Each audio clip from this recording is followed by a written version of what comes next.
অনেক অপেক্ষার পরে মার্ভেলের the fantastic four first step মুভিটি চলে এসেছে। তো আমিও চলে আসলাম এটার এক্সপ্লেন নিয়ে। তোমাদের জন্য এত কষ্ট করে নতুন নতুন সিনেমার এক্সপ্লেন নিয়ে আসি, আর তোমরা লাইক না দিয়ে পালিয়ে যাও, এতে কিন্তু খুব খারাপ লাগে। তো প্লিজ একটা লাইক করে দিও।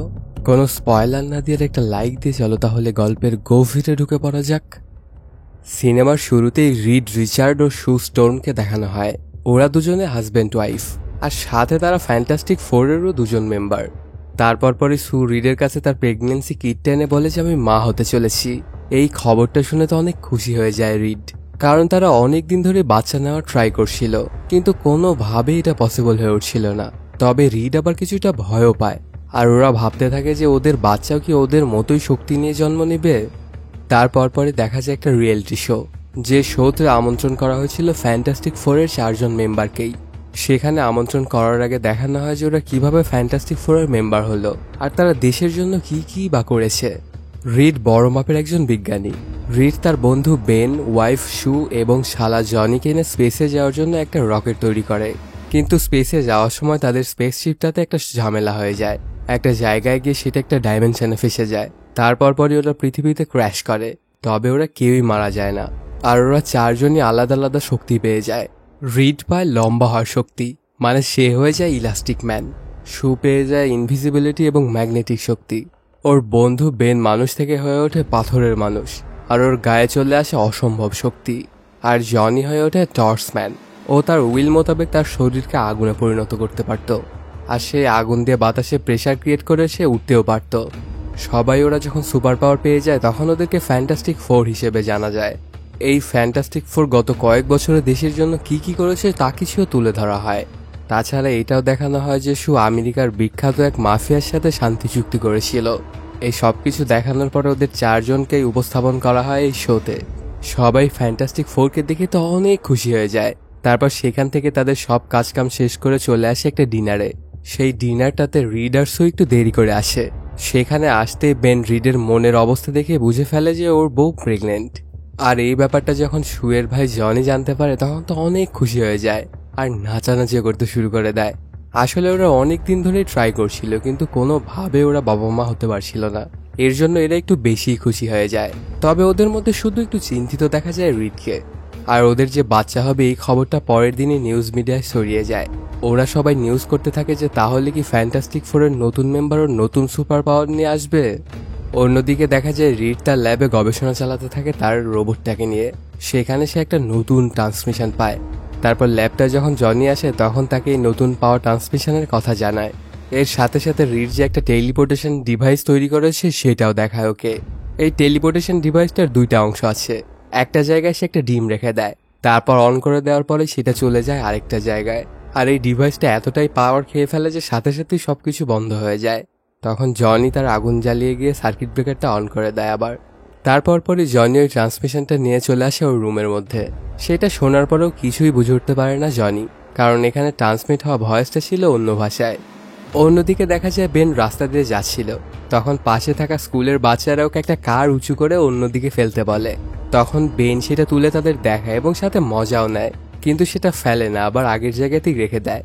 তারপর পরে সেখানে চলে আসে সেই স্কুলেরই এক শিক্ষিকা। ওর সাথে অনেকক্ষণই কথাবার্তা হয় বেনের। অন্যদিকে দেখা যায় শু ল্যাবে আসে রিডকে খোঁজার জন্য। এখানে এসেই দেখতে পায় রোবটটা তাদের বাচ্চার জন্য একটা বেড তৈরি করছিল। তারপর পরই সে রিডকে বলে আমাদের বাচ্চার জন্য তোমার সবকিছু নিজের হাতেই করা উচিত, আর এইগুলো তুমি কিনা রোবট দিয়ে করাচ্ছ। তখন রিড বলে আমার বাচ্চাটাকে নিয়ে আমার খুব টেনশন হচ্ছে। তবে আবার ওকে অভয় দিয়ে চিন্তা করতে নিষেধ করে সু। তারপর পরে ওর ইনভিজিবিলিটির মাধ্যমে পেটের ভেতরে থাকা বাচ্চাটাকেও দেখায়, আর বলে দেখো ও সুস্থই আছে, তো তুমি একটুও চিন্তা করো না। সেদিন রাত্রেবেলাতে ওরা 4জনে মিলে খুব গল্পগুজব করছিল। আসলে এরা 4জন সবসময় আড্ডামুখর পরিবেশেই থাকতো। ঠিক তখনই ওদের হাতে থাকা ঘড়িতে অ্যালার্ট বেজে ওঠে। আকাশের দিকে তাকালে ওরা অদ্ভুত কিছু একটা দেখতে পায়, আর ঠিক এই কারণে জনি মানে টর্চম্যান সেটা দেখতে যায়। গিয়ে দেখতে পায় একটা সিলভার সার্ফারকে। তারপর সেই সিলভার সার্ফারটা মাটিতে চলে আসে। সেখানে অনেক মানুষেরও ভিড় লেগে যায়, আর এই সিলভার সার্ফারটাকে দেখে সবাই অবাক হয়ে যায়। তারপর পরে সিলভার সার্ফাররা ফ্যান্টাস্টিক ফোরদেরকে উদ্দেশ্য করে বলে তোমরা পৃথিবীর সবচাইতে শক্তিশালী মানুষ, কিন্তু তোমাদের পৃথিবীটা ধ্বংস হতে চলেছে, তোমরা খুব বেশি দিন বাঁচবে না। তাই তোমাদের শেষ আর যে কয়দিন আছে একটু ভালোভাবে জীবনযাপন করো। আর আমি এতক্ষণ যে কথাগুলো বললাম এগুলো একটাও আমার কথা নয়, এগুলো সবই হলো গ্যালাক্টাসের কথা। সেই পৃথিবীকেও খেতে আসছে, সে এক একটা গ্রহ খেয়ে নিজের পেটের খিদা মেটায়। এটুকু বলেই সেখান থেকে চলে যেতে থাকে সিলভার সার্পার, কিন্তু ওর পিছা নেয় টর্চম্যান। তবে ওরা যেতে যেতে ভূপৃষ্ঠ থেকে এতটাই উপরে উঠে যায় যে টর্চম্যান তার শক্তিটাই হারিয়ে ফেলে। তখন সিলভার সার্পার তার আপন ভাষায় কিছু একটা বলে ওকে ধাক্কা দিয়ে ফেলে দেয়। সিলভার সার্ফার চলে যাওয়ার পরে রিড সবাইকে নিয়ে তার ল্যাবে বসে। সে অনেক রিসার্চ করে দেখেছে যে সত্যিই কেউ একজন গ্রহগুলো ধ্বংস করে ফেলছে। ইতিমধ্যে 5টা গ্রহ নেই। জনি তখন জিজ্ঞেস করে, আচ্ছা সবই কি তাহলে ওই স্পেস দানব গ্যালাক্টাসের কাজ? রিড জানায় ওর কথা মতো তো তাই মনে হচ্ছে। আর যেসব গ্রহগুলো ধ্বংস হয়েছিল সেখানে ওর উপস্থিতি টের পেয়েছিলাম আমি। আর গ্যালাক্টাস আমাদের কাছে আসার আগে তার কাছে আমাদের যাওয়া উচিত এবং ওকে ওখানেই থামানো উচিত। আর এটার জন্য নতুন একটা স্পেসশিপও বানাতে হবে ওদেরকে। ঠিক তখনই জনি বলে ওঠে সে চলে যাওয়ার সময় ওর ভাষায় কিছু একটা বলে গিয়েছিল। ওদের ভাষা তো আমি জানি না, এর জন্য আসলে যে কি বলেছে এটা আমি বুঝতে পারিনি, তবে ভালো কিছু একটাই বলেছে এটা আমি বুঝতে পেরেছিলাম। আর সে আমার অনেক কাছে এসে কথাগুলো বলেছিল, এতে আমি তার সৌন্দর্যটা দেখতে পেয়েছিলাম। সে দেখতে অনেক মায়াবী। তখন অন্যরা মজা করে বলে, তাহলে কি তুমি ওর প্রেমেই পড়ে গেলে নাকি? এগুলো শুনে জনি একটু লজ্জা পেয়ে যায়, বলে না তেমন কিছু না। এখন গ্যালাক্টাসের কাছে যাওয়ার জন্য ওদের একটা শিপ বানানোর প্রয়োজন। তারপর পরে নিজের রুমে এসে জনি ওই পুরনো ট্রান্সমিশনগুলো আবার শুনতে থাকে। তখন সেখানে ওই সিলভার সার্ফারের ভয়েসটাও শুনতে পায় সে। তবে এটা যে কোন প্ল্যানেট থেকে এসেছিল সেটা বোঝা যায় না। আর এই ব্যাপারটা জনি তার বোন সুকেও জানায়। অন্যদিকে রিড সবার জন্য আবার নতুন স্যুটও তৈরি করে, যে স্যুটে অন্য গ্যালাক্সিতেও অক্সিজেনের 10 লেভেল পর্যন্ত থাকবে, যেখানে জনি তার খেল দেখাতে পারবে। এটা শুনে তো অনেক খুশি হয়ে যায় জনি।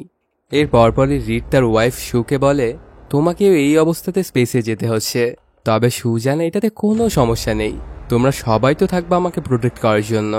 ওরা তাদের স্পেসশিপ নিয়ে চলে যাওয়ার আগে সবার সামনে একটা ভাষণ দেয়। 4 বছর আগে আমরা স্পেসে যাওয়ার সময় যে শক্তিটা পেয়েছিলাম সেই পাওয়ারগুলো নিয়েই আবারও স্পেসে যাচ্ছি গ্যালাক্টোসের সাথে যুদ্ধ করার জন্য। ওদের এই বক্তব্যগুলো শুনে সেখানে থাকা সকল মানুষই অনেক খুশি হয়ে যায়। তারপর পরে ওরা 4 জন পরে নেয় ওদের নতুন স্যুট এবং ওদের সাথে রোবটটাকে নিয়ে চলে আসে নতুন স্পেস শিপটার মধ্যে। তারপর পরে রওনা দেয় গ্যালাক্টোসের উদ্দেশ্যে। কিছুক্ষণের জার্নি শেষে ওরা চলে আসে স্পেসে।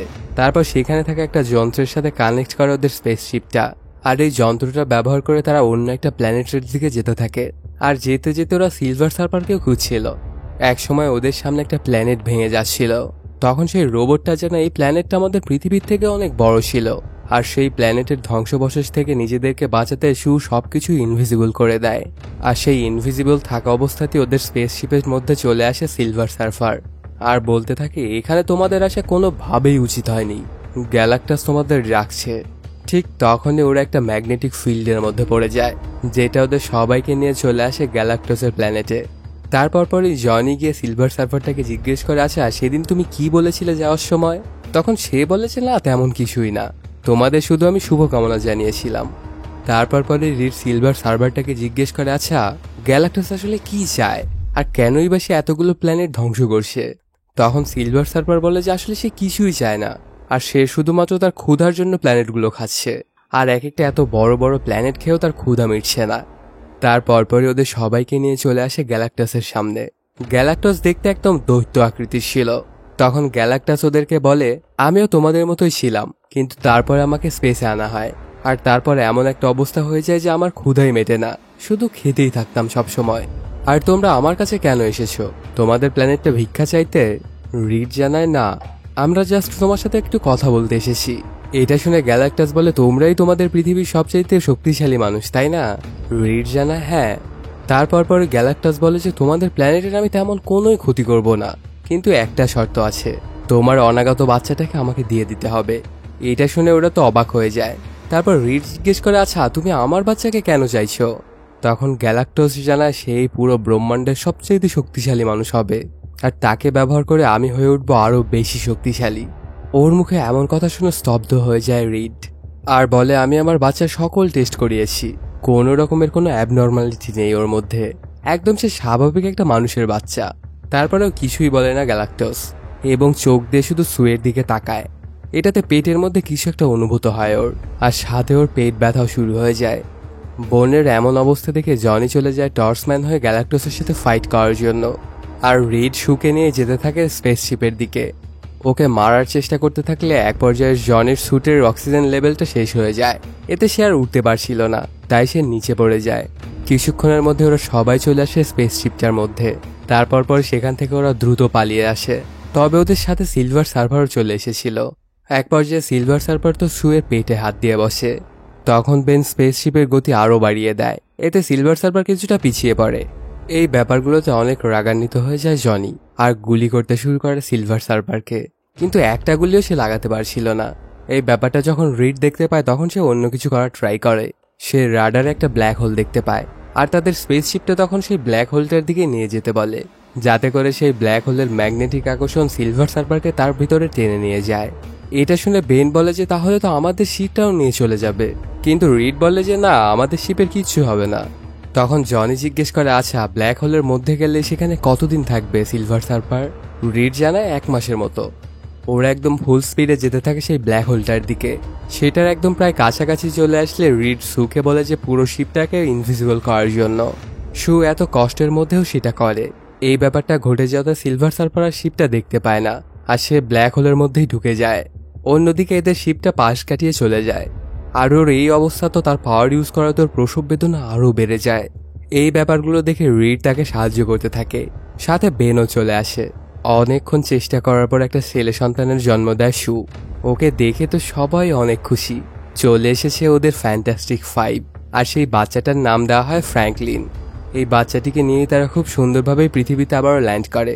কিন্তু ল্যান্ডিংয়ের পরপরই ওরা সবাই মুখোমুখি হয় সাংবাদিকদের। তারা সবাই একই প্রশ্ন করছিল, কিভাবে আপনারা গ্যালাক্টাসকে হারালেন? তখন রিড জানায়, আমরা তো সেখানে গিয়েছিলাম সমঝোতা করার জন্য। অন্য একটা সাংবাদিক বলে যে তাহলে ওখানে কি সমঝোতা করেছেন আপনারা? তবে রিড দুঃখের সাথে বলে কোনো কিছুই করতে পারিনি, ওর ডিমান্ড অনেক বেশি ছিল, তাই সম্ভব হয়নি। সাংবাদিকটা জিজ্ঞেস করে কি চেয়েছিল সে। প্রথমে বলতে না চাইলেও পরে বলতে বাধ্য হয়, গ্যালাক্টাস এই পুরো পৃথিবীর বদলে শুধুমাত্র আমার ছেলেকে চেয়েছিল। এই কথাটা শুনে সেখানে সাংবাদিক সহ সবাই নিজেদের মধ্যে কথা বলা বলি শুরু করে। তারা একজন আরেকজনকে বলছিল একটা বাচ্চার জন্য কিনা ওরা গোটা পৃথিবীকে হুমকির মুখে ফেলে রেখে এসেছে। এইসব কিছু শোনার পরও সেখান থেকে চলে যেতে থাকে রিড। তবে ওকে আবারও আরেকজন জিজ্ঞেস করে ওঠে যে আপনারা কি শিওর যে আপনারা ওর সাথে ফাইট করে জিততে পারবেন? রিড বলে তা তো বলতে পারি না, আর তারা সেখান থেকে চলে যায়। এরপর কেটে যায় 1 মাস। ব্ল্যাক হোল থেকে ফিরে এসেছে সিলভার সার্ফার, আর বলে আমি খুবই দুঃখিত যে ওদেরকে আমি ফিরিয়ে আনতে পারিনি, আর আমি নিজেই ট্র্যাপে পড়ে গিয়েছিলাম। তবে গ্যালাক্টাস বলে যা হওয়ার হয়ে গেছে, তবে ওই বাচ্চাটাকে আমার চাই। ওর মধ্যে অন্য এক ধরনের শক্তি আছে। ওকে যদি আমি খেতে পারি তাহলেই আমার ক্ষুধা মিটে যাবে, শান্তিতে আমি মরতে পারবো। এগুলো শুনে সিলভার সার্ফার বলে ও তো এখনো বাচ্চা। তবে ওর কথাটা ভালোভাবে নেয় না গ্যালাক্টাস, এবং ওকে ব্যথা দেয়। এদিকে দেখা যায় জনি তার ওই স্পেশাল স্যুটটা আবার পরে। এই স্যুটটা পরে সে কিছু একটা দেখছিল। তারপর সেখানে চলে আসে সু। তখন ওর হেলমেটটা খুলে শুকে পড়ায়। তখন দেখা যায় জনি ওই স্যুটের মাঝকে সিলভার সার্ভারের ভয়েস রেকর্ড নিয়ে এসেছে, যেটা আবার তাদের ল্যাবে পাওয়া প্রত্যেকটা ট্রান্সমিশনের সাথেই মিলে যায়। তখন জনি বলে সব ট্রান্সমিশন যদি আমি রেকর্ড করতে পারি তাহলে হয়তো কিছু একটা সমাধান আমরা বের করতে পারবো। তখন থেকে সারা দিন রাত এক করে ওই ট্রান্সমিশনটার নিয়েই কাজ করতে থাকে। অন্যদিকে রিড পড়ে যায় আরেক চিন্তায়। সে গ্যালাক্টাসের স্পেসশিপ থেকে যে নমুনাটা নিয়ে এসেছে সেইটা নিয়েও যদি গ্যালাক্টাসের সাথে লড়াইয়ের উপায় বের করতে যায় তাহলেও লেগে যাবে প্রায় 10 বছর। কিন্তু এত সময় তো ওদের কাছে নেই। এই ব্যাপারটা নিয়ে সবাই চিন্তায় পড়ে যায়, এখন ওরা কি করবে। তখন চিন্তা করতে করতে হঠাৎ করে রিডের মাথায় চলে আসে একটা সূত্র। সেই সূত্রটা ফলিয়ে বলে, আমরা লিভারের মাধ্যমে পুরো পৃথিবীকে যদি দোদলমান রাখতে পারি তাহলে হয়তো গ্যালাক্টাসের হাত থেকে এই প্ল্যানেটকে রক্ষা করতে পারবো, আর এর জন্য আমাদের এই লিভারটাকেই খুঁজে বের করতে হবে। অন্যদিকে দেখা যায় গ্যালাক্টাস চলে আসে জুপিটারের কাছে, আর এই ব্যাপারটা দেখে ফেলে রিড নিজেই। গ্যালাক্টাস যেহেতু জুপিটারে চলে এসেছে তো ওর পৃথিবীতে আসতে খুব বেশি দেরি হবে না।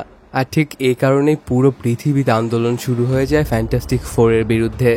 কারণ যদি তারা তাদের বাচ্চাটাকে দিয়ে দিত তাহলে এই পৃথিবীকে তাই ভয়ঙ্কর পরিণতির মুখোমুখি হতে হতো না, গোটা পৃথিবীর সকল মানুষই বেঁচে যেত। তবে কোনো কিছুরই তোয়াক্কা করে না ফ্যান্টাস্টিক 4-এর কেউই, আর এই বাচ্চাটাকে সবসময় পর্যবেক্ষণ করতে থাকে রিড। গ্যালাক্টাসের কথা মোতাবেক এই বাচ্চাটা সবচেয়ে বেশি শক্তিশালী, তার মানে ওকে হারানোর জন্য কিছু হয়তো বা এর মধ্যেই পাওয়া যেতে পারে। কিন্তু অনেক খোঁজাখুঁজি অনেক রিসার্চের পরেও কিছুই খুঁজে পায় না ওরা। এর মধ্যেই আন্দোলনরত লোকজন চলে আসে ফ্যান্টাস্টিক ফোরের ফিউচার ফাউন্ডেশনের সামনে।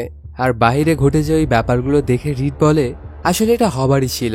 আমরা পৃথিবীর জন্য কিছুই করতে পারিনি, আর পৃথিবীর সকল মানুষে আমাদের উপরে পুরোপুরি ভরসা করে। এখন এর জন্য এটা খুবই স্বাভাবিক। ওরা কথাবার্তা বলতে থাকলে হঠাৎ করেই বাচ্চার কান্নার আওয়াজ শুনতে পায়। সাথে সাথে রিড এবং সু সেখানে বাচ্চার কাছে চলে আসে।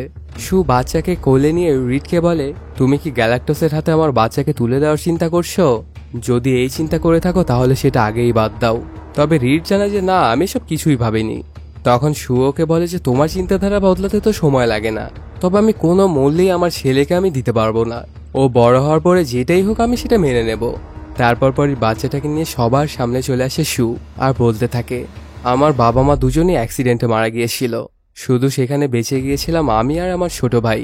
তারপর অনেক কষ্টে আমরা বড় হয়েছি, আর অনেক কষ্টের পরে আমার কোল জুড়ে এসেছে ফ্র্যাঙ্কলিন। ওকে যদি গ্যালাক্টাসের কাছে দিয়ে দিই তাহলে হয়তো পৃথিবী বেঁচে যেত, তবে মারা যেত আমার ছেলে। পৃথিবীর জন্য আমি আমার ছেলের কিছু হতে দিতে পারি না, আর আবার আমার ছেলেকে বাঁচানোর জন্য পৃথিবীরও কিছু হতে দেব না। এই জন্য আমরা সবাই মিলে একসাথে লড়বো গ্যালাক্টাসের বিরুদ্ধে, আর বাঁচিয়ে নেব এই পৃথিবীকে। সু যখন এই কথাগুলো বলছিল তখন সেখানে থাকা সবাই অনেক খুশি হয়ে যায়, আর ওর মুখে এইসব কথাগুলো শুনে মুগ্ধ হয়ে যায় রিড নিজেও। আর সুকে বলে, তুমি এবার একটা কাজের কাজ করেছো, এবার আমাদের শুধু লিভারটা প্রস্তুত করার প্রয়োজন, আর আমরা টেলিপোর্টেশন ব্যবহার করে পৃথিবীর মানুষকে এক জায়গা থেকে অন্য জায়গায় পাঠাবো। আর এর জন্য পুরো পৃথিবী জুড়ে আমাদের একটা ব্রিজ করতে হবে, যেটার মাধ্যমে সকল জায়গায় কানেক্ট হবে টেলিপোর্টের আন্ডারে। তারপর পরে রিড চলে আসে একটা শোতে, এবং সেখানে দেখা যায় ওর টেলিপোর্টেশনটা কিভাবে ব্যবহার করবে। ঠিক রিড যেমনটা বলেছিল ওর কথা মোতাবেকই পুরো পৃথিবীতে হতে থাকে সেই ব্রিজগুলো। প্রায় সকল জায়গায় শুরু হয়ে যায় নির্মাণ কাজ ওই ব্রিজগুলোর। এর মধ্যেই রিড একটা ডিম নিয়ে আবারও টেলিপোর্টেশন নিয়ে কাজ করতে থাকলে হঠাৎ করে আবারও বিদ্যুৎ চলে যায়। এই ব্যাপারটা রিডের আর বুঝে উঠতে বাকি থাকে না যে টেলিপোর্টেশনে অনেক শক্তির প্রয়োজন। এর জন্য রিড গোটা পৃথিবীর মানুষের কাছে রিকোয়েস্ট করে যে তারা যেন বিদ্যুৎ একটু কম করে খরচ করার একটু সেভিংস করে, কারণ যখন ওরা টেলিপোর্টেশন করবে তখন ওদের প্রচুর পরিমাণে শক্তির প্রয়োজন। তারপর থেকে সবাই ওর কথা মোতাবেক বিদ্যুৎ খুব কম চালাতো, কারণ জীবনে বেঁচে থাকার স্বপ্ন তো সবারই আছে। তারপর পরে রিড চলে আসে ওর ছেলের কাছে, আর যে মেশিনটা দিয়ে এতদিন ছেলের পরীক্ষা করছিল সেটা আর চালাবে না বলে সিদ্ধান্ত নেয়। আর বাচ্চাটাকে বলে, আচ্ছা তুমিই বলো যে তুমি আসলে কে, আর তুমি কোথা থেকে এসেছো। কিন্তু এত ছোট বাচ্চা তো আর কথা বলতে পারে না, এই জন্য সে চুপচাপই থাকে। এইদিকে জনি দিনরাত পরিশ্রম করে বের করে ফেলে সবগুলো ট্রান্সফরমেশনালি ডিকোড। এভাবেই কেটে যায় আরো কয়েকদিন। দেখতে দেখতেই চলে আসে সেই দিনটা যে দিনে টেলিপোর্টেশন করা হবে। রিড তার ল্যাব থেকে পুরো বিশ্বকে কানেক্ট করে 20 সেকেন্ডের টাইম নিয়ে চালু করে দেয় টেলিপোর্টেশন। ধীরে ধীরে এক ব্রিজের সাথে অন্য ব্রিজের কানেক্ট হতে থাকে, আর পুরো পৃথিবীটাই একটা চাদরে ঘিরতে থাকে। ঠিক তখনই সিলভার সার্ফার পৃথিবীতে হাজির হয়ে সকল ব্রিজই ধ্বংস করে ফেলে। এতে টেলিপোর্টেশন পোর্টালগুলো নষ্ট হতে থাকে। জনি বুঝতে পারে সিলভার সার্ফার চলে এসেছে, আর সে খুব দ্রুত হিউম্যান টর্চ হয়ে উড়ে যায় সিলভার সার্ফারের দিকে। কিছুক্ষণের মধ্যেই সে চলে আসে সিলভার সার্ফারের কাছে, গিয়েই চালু করে দেয় সিলভার সার্ফার যে ভয়েসে কথা বলেছিল সেটার ট্রান্সমিশন। সেই ট্রান্সমিশনগুলো শুনে অবাক হয়ে যায় সিলভার সার্ফার। আর এক সময় তো জনি সিলভার সার্ফারের ভাষাতেই কথা বলে, তোমার নাম হচ্ছে সাল্লাবাল, তোমার প্ল্যানেট হচ্ছে জিমলা, আর তোমার প্ল্যানেটে মনে হয় তুমি সায়েন্টিস্ট ছিলে। গ্যালাক্টাস তোমার প্ল্যানেটেও হামলা করেছিল, আর তারপর তুমি তোমার বাচ্চাকে বাঁচানোর জন্য তার হয়ে কাজ করতে শুরু করেছো। ওর মুখে এসব কথা শুনে সিলভার সার্ফারের মনে পড়ে যায় তার পুরনো অতীত। আসলে জনি যেসব কথাগুলো বলছিল সেগুলো সবই সত্য। এই ব্যাপারগুলো মনে পড়ে যায়, কান্নাও করতে থাকে সিলভার সার্ফার। আর কিছুক্ষণের মধ্যেই জনি অন্য ট্রান্সমিশনগুলো অন করে দেয়, আর ওই সকল ট্রান্সমিশনগুলোতে উঠে এসেছিল গ্যালাক্টাস যেসব প্ল্যানেট ধ্বংস করেছে সেখানকার মানুষের চিৎকার এবং আহাজারি। এগুলো দেখানোর পরে জনি বলে, তুমিই গ্যালাক্টাসকে এইসব প্ল্যানেটগুলোতে নিয়ে গিয়েছিলে, দেখো তারা কত কষ্ট পেয়েছে। এই সকল শব্দ আর কোনোভাবেই নিতে পারছিল না সিলভার সার্ফার। এক পর্যায়ে সে তার কানও ধরে ফেলে। তারপর সেখান থেকে চলে আসে অনেক উপরে, তবে ওর পিছু পিছুই চলে আসে জনিও, আর বলতে থাকে, তুমি যেরকম নিজের ফ্যামিলিকে বাঁচানোর জন্য অন্যের হয়ে কাজ করছো, তেমন আমিও কাজ করছি আমার সকলকে বাঁচানোর জন্য। তখন সিলভার সার্ফার বলে, বাচ্চাকে নিয়ে যেতে দাও, সে যদি বড় হতো তাহলে হয়তো আমার মতো বুঝতে পারতো আর নিজে থেকেই যেত। তখন জনি বলে, এটা কোনোভাবেই পসিবল না, বাচ্চাটার বদলে তুমি আমাকে নিয়ে যেতে পারো, ওর বদলে আমি আমার নিজের জীবনই কোরবান করে দিতে চাই। কিন্তু তারপরেও বাচ্চাকে কোনোভাবেই দেওয়া পসিবল না। তবে সিলভার সার্ফার জানা এটা সম্ভব নয়, এটা আমি কোনোভাবেই পারবো না। সাথে ওকে বলে যে তুমি বাচ্চাটাকে নিয়ে যেও, আর গিয়ে দেখো যে গ্যালাক্টাসের কাছে মাপ চাও কত কঠিন।